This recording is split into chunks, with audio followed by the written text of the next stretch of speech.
Attention Commanders, welcome to Battle Islands Development Diary. My name's Craig, one of the designers for Battle Islands. I'm here to talk to you today about the Xbox One version of the game.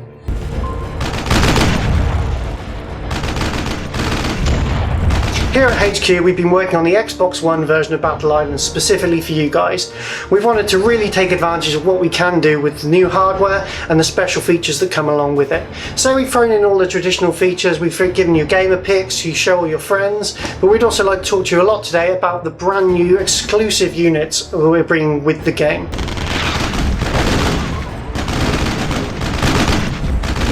First unit I'd like to talk to you today about is the Escort Fighter. The Escort Fighter is what we'd like to call a side grade unit. So what we have our main unit, the Fighter for example, and the Escort Fighter is a side grade of that unit. He has a slightly different way of using him. While you might send your fighters out to go and attack, take out those sea forts and really strike the enemy, what we do for the Escort Fighters, they are your bomber support. So you send in your bombers, you'll send the Escort Fighter in with them, and to hopefully so your bombers can do maximum damage while the Escort Fighters deter all the enemy fighters which are coming at it.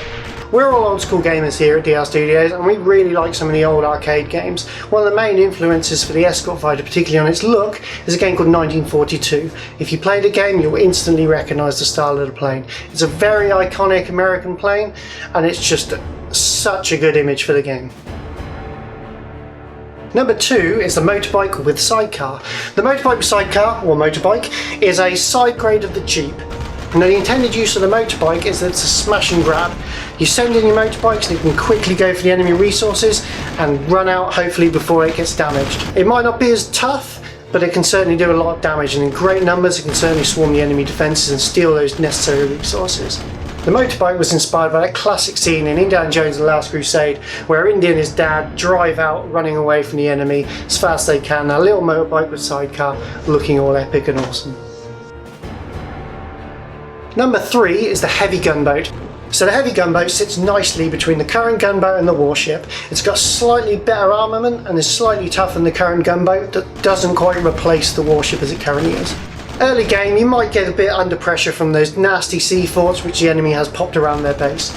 What you need to do is throw this heavy gunboat. It can take that fire from the sea forts while just doing enough damage to take them out itself.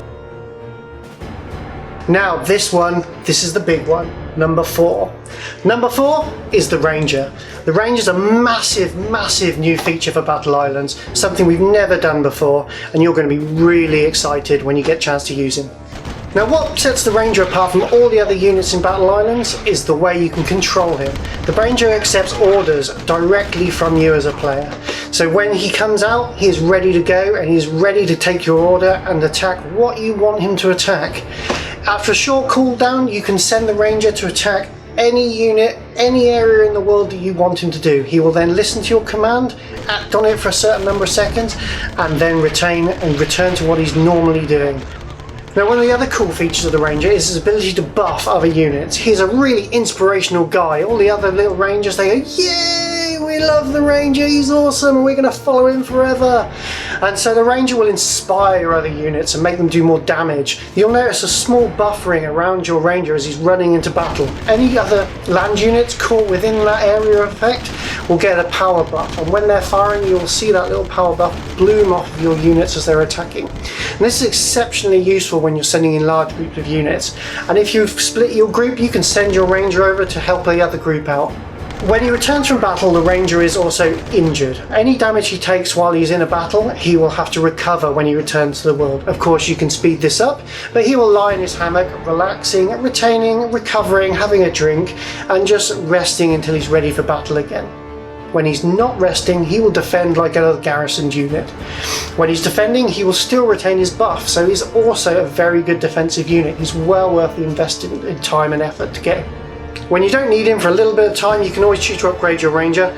It costs a little bit of your supplies, but he will sit there and train for you with his star jumps, ready to be upgraded and powerful for the next battle. And this will really change the way the game is played, and it will really give you more control over the units.